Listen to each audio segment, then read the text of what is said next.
जो केस उसका यानी खत्म हो जाता है, उसके चार्ज वो निर्दोष होता है, तब उसके ऊपर का जो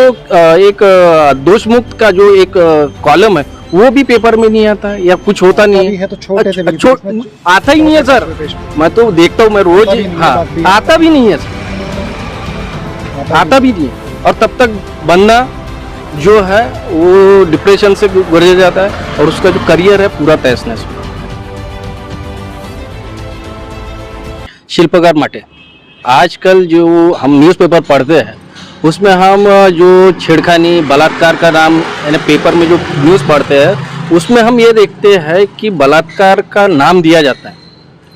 उसका फैमिली भी दिया जाता है, कहाँ रहता है, क्या करता है, ये दिया जाता है। लेकिन उसके अपोजिट में जिसने लगाया है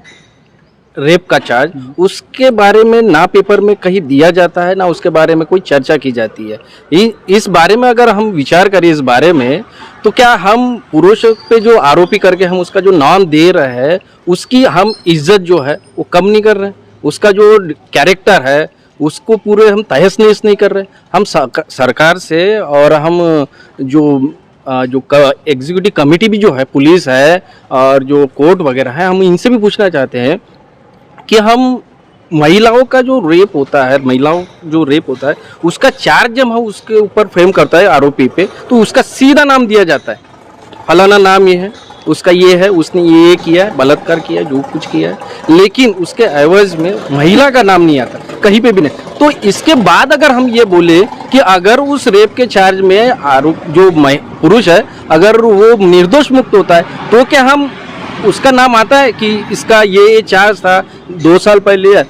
3 साल पहले कि इसके ऊपर यानी बलात्कार जो चार्ज था इसके ऊपर लगा दे, ये अभी दोष मुक्त, ये कहीं हमको दिखाई नहीं देता ना इसके बारे में कहीं बात। तब तक 2-3 साल जब तक ये रेप का चार्ज यानी केस चलता है तब तक उसका क्या जो करियर है वो पूरा तहस नहस हो जाता है, फैमिली में जो उसका जो इमेज है वो गिर जाता है, सरकमस्टेंस जो है अब एरिया में जो है हमारे जो जहाँ गए थे चलना मुश्किल हो जाता है, उसका चलना मुश्किल हो जाता है। तो जब ये जो केस उसका यानी खत्म हो जाता है, उसके चार्ज वो निर्दोष होता है, तब उसके ऊपर का जो एक दोष मुक्त का जो एक कॉलम है वो भी पेपर में नहीं आता है या कुछ होता नहीं है। तो छोटे से आता ही नहीं है सर, मैं तो देखता हूँ, मैं रोज, हाँ आता भी नहीं है सर, आता भी नहीं है। और तब तक बंदा जो है वो डिप्रेशन से गुजर जाता है और उसका जो करियर है पूरा तहस नहस।